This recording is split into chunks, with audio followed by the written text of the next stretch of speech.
Hello friends, welcome to Gyan Mandir channel. Today we are going to discuss about a topic of your 5th semester paper CCH EDN 11 History of Education in India. The topic which we discuss in this session is education during Vedic period in India. Let's discuss the topic education during Vedic period in India. The educational history of India can be divided into several epochs, each having a characteristic educational pattern of its own. The chronological limits of these epochs may be considered to coincide with ancient, medieval, and modern India, including post-independency era. Ancient India covers a very long period of nearly 25 centuries. Let's take a outlook to the introduction to Vedic period in India. In ancient Indian literature of the Vedic period, the words Siksha and Adhyapana frequently occur. Siksha means to learn, to recite. In those days, education consisted of learning to recite the holy text. The word Adhyapana, which literally means to go near, implies the idea of pupils going to some teacher for education. The ancient Indian education emerged from the Vedas because the Vedas are the source of Indian philosophy of life.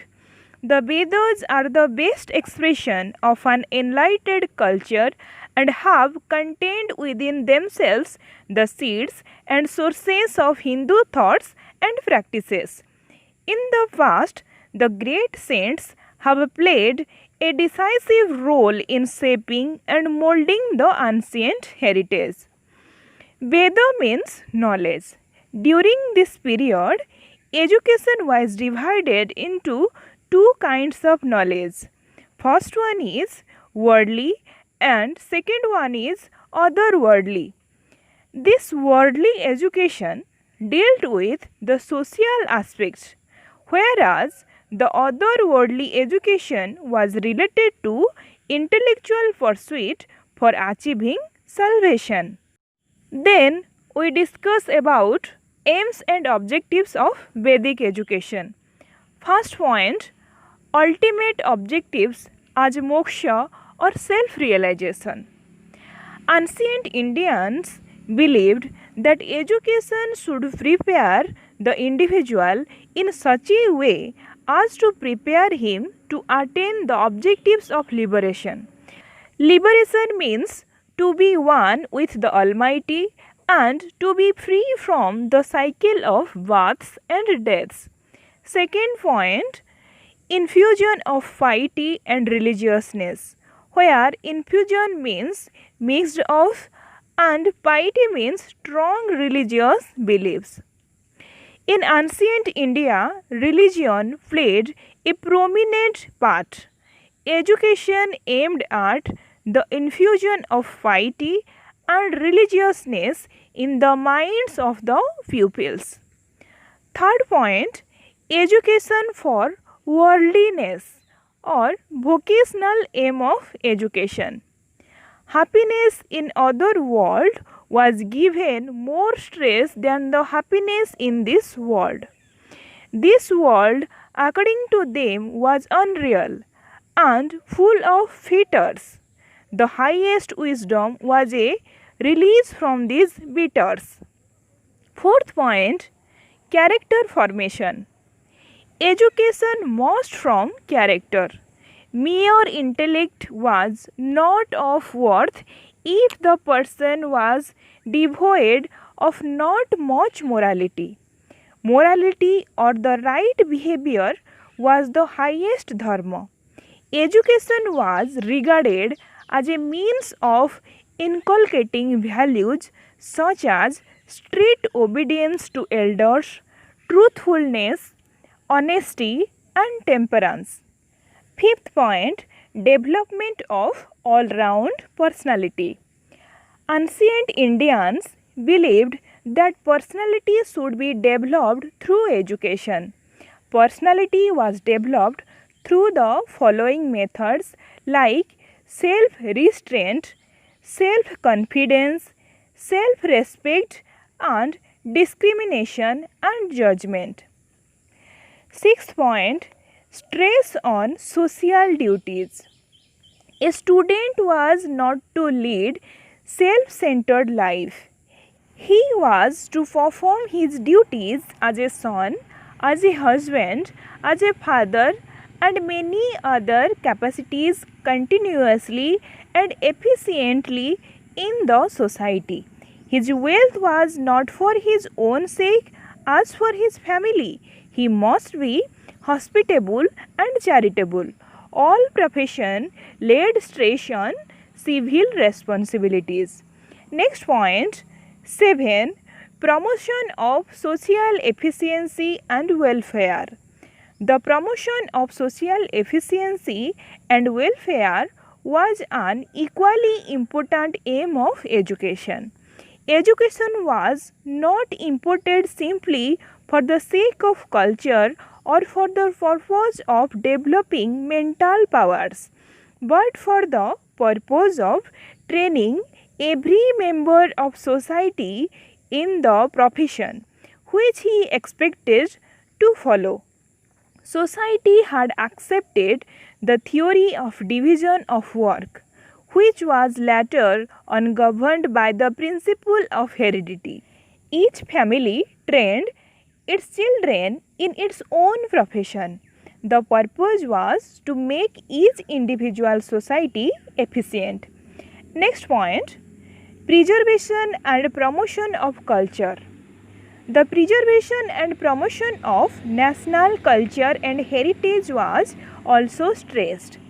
The service of the whole community were conscripted for the purpose of the preservation of the Vedic literature. Every person had to learn at least a portion of his sacred literacy heritage.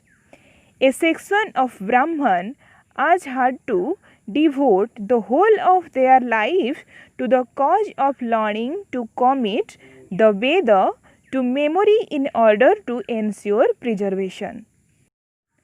These are the aims and objectives of Vedic education. But if we go through this, the main objectives of Vedic education was the development of physical, moral and intellectual powers of man and to achieve salvation through it. In the field of salvation, much emphasis was laid on attention, concentration and yoga. Then we discuss about the curriculum of Vedic education.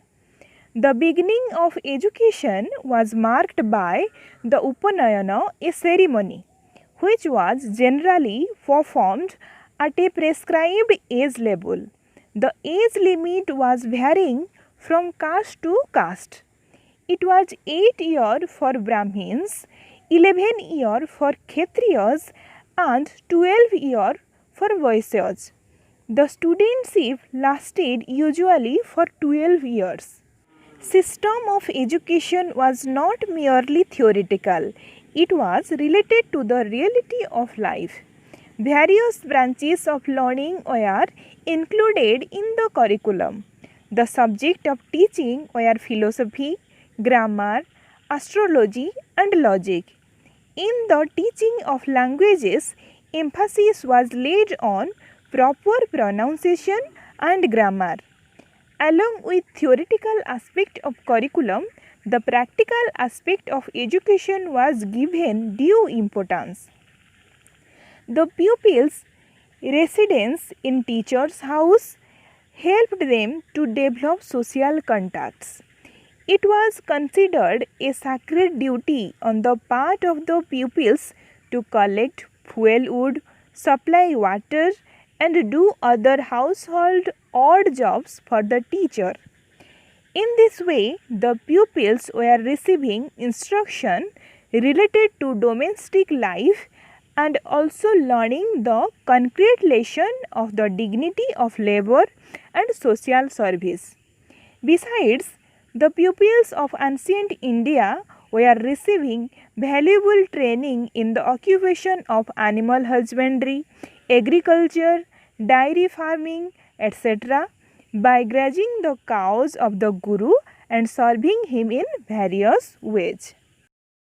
The modern concept of learning by doing, as understood in the West today, was the very core and essence of education in ancient India.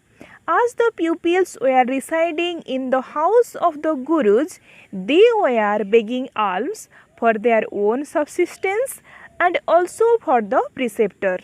This practice of begging alms by the pupils was to inculcate in them noble sentiment of humanitarian virtues. The motive behind this system was to sublimate the unruly passion and ego in the pupils, which enabled them to face the realities of life and helped in social integration. It was considered a concrete lesson in the cultivation of virtue of self-help and the sense of gratitude and duty towards the society. In curriculum, religious instruction was given much importance and religious permitted the whole sense of education. Through the curriculum in vogue was essentially spiritual and religious in character, yet it did not ignore the material aspect. Then comes to discuss about the methods of teaching. Amidst of beautiful natural surroundings, sitting at the feet of the preceptor, the pupils were trying to comprehend the various problems of life through listening, intellection, reflection, and meditation. As written language was not developed, the teacher made his pupils learn the text by rote. Every pupil acquired knowledge according to his individual capacity. The basis of the method of teaching was psychological. The students were classified into very intelligent, normally, and subnormally intelligent respectively. This classification naturally points to the difference in the mental powers of various students. Every day before the birds announced the daybreak, the students used to recite the Vedic hymns.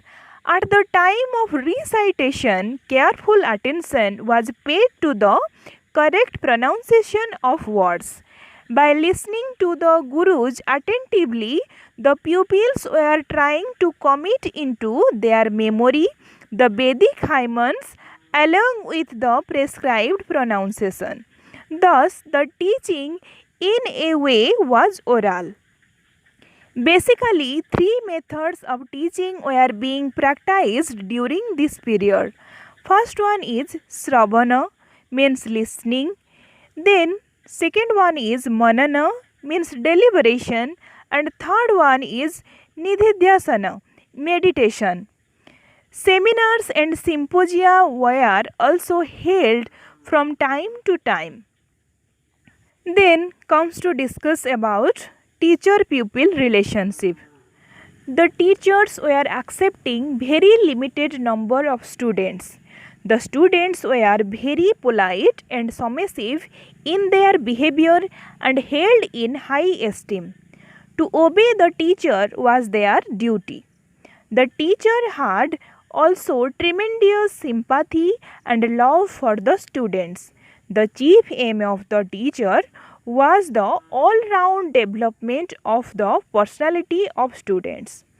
The teacher was also commanding great respect in the society. Therefore, in the past, the teacher-taught relationship was very cordial and intimate. The teacher was regarded as the main source of inspiration for the students. He was a model before the students. He was the symbol of purity.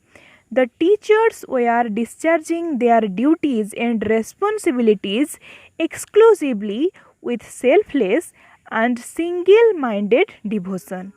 Then we discuss about the place of teacher. In Bharatiya Darshana, Guru has significant place. It consists of two words, Gu, Ru. The word Gu indicated darkness and Ru means controller. It means to avoid darkness or ignorance. In Vedas, the term Acharya is used for Guru. Guru is considered greatest teacher of knowledge.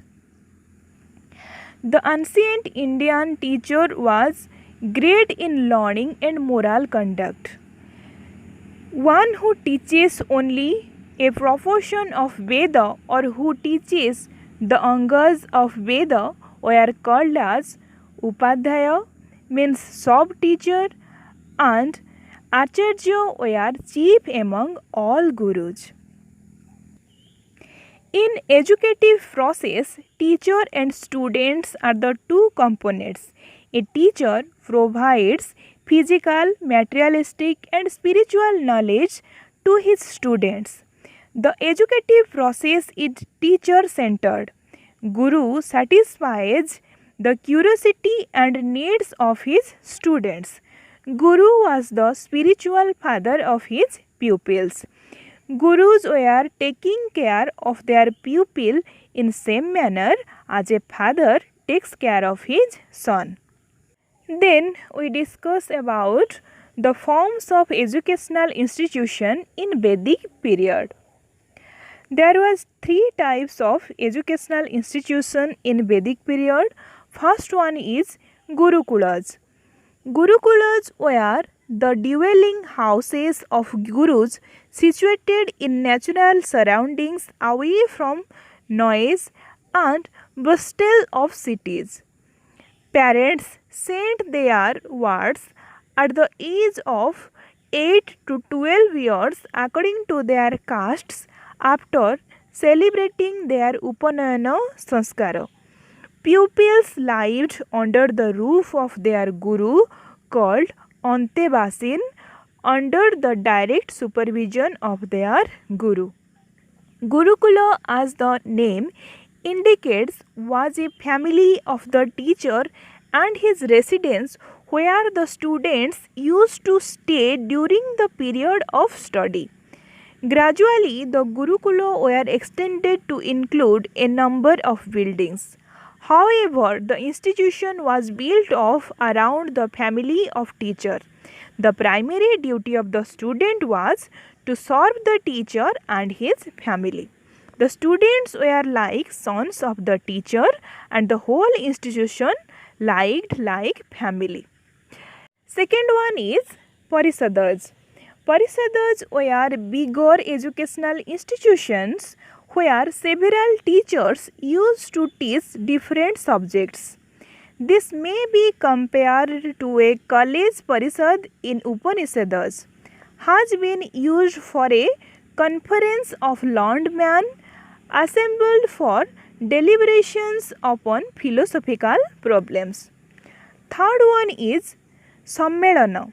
Sammelan literally means getting together for a particular purpose.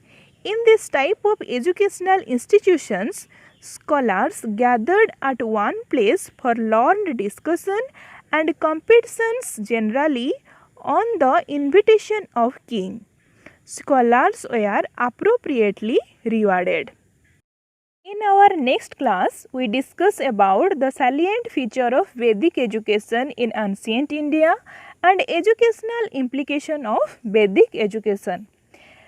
Friends, if you have any doubt about this topic, you can ask me in comment section. If you like this session, then subscribe the channel for get update of new videos and share with your friends, through which all are benefited from this class. Next class खूब जल्दी नहीं मु आसबि जदि आपण माने ठीक भाबरे ए teaching method माध्यम रे सब जिनस बुझी पारुछंती देन कमेंट सेक्शन रे निहाती जणेबे बा आपण माने जदि चाहुचंती आकु आहुरी मु ओडिया रे क्लारिफाई करी करी कि आपण को बुझाए देन निहाती कमेंट रे जणेबे मते तेबे जाई मु मो नेक्स्ट क्लास को आपण डिमांड अनुजाई प्रिपेयर करी। Thank you.